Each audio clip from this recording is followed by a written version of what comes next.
पंजाब के वासियों के लिए बड़ी खुशखबरी। पंजाब हुकूमत का अगस्त सितंबर के बिजली बिलों में 500 यूनिट तक बिजली इस्तेमाल करने वालों के लिए फ़ी यूनिट 14 रुपये कमी का ऐलान। साबिक वज़ीर आज़म नवाज शरीफ की वज़ीर आला पंजाब मरीम नवाज के हमरा प्रेस कॉन्फ्रेंस। कहा, मुझे क्यों निकाला, बानी PTI कैसे आई, ये सोचना चाहिए। इक़्तिदार का ख्वाहिशमंद नहीं। 2017 में मुंतखब वज़ीर आज़म को निकालने के सबूत मौजूद हैं। IMF को वापस लाने वाले चेहरे हम नहीं, जेल में बैठे लोग हैं। साबिक वज़ीर आज़म नवाज शरीफ की प्रेस कॉन्फ्रेंस। कहा, ये लोग मुल्क को तबाह करके चले गए, अवाम इनके धोखे में ना आए। जो लोग मुल्क को इस मुकाम पर लेकर आए वो नाकाबिले माफ़ी हैं।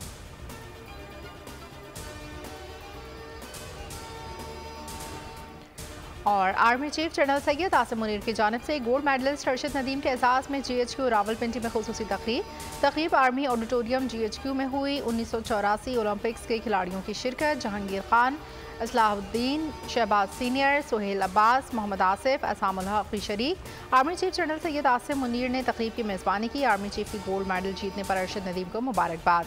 ISPR के मुताबिक ओलंपियन अरशद नदीम की बेमिसाल कामयाबी पर उन्हें खिराज तहसीन पेश किया गया।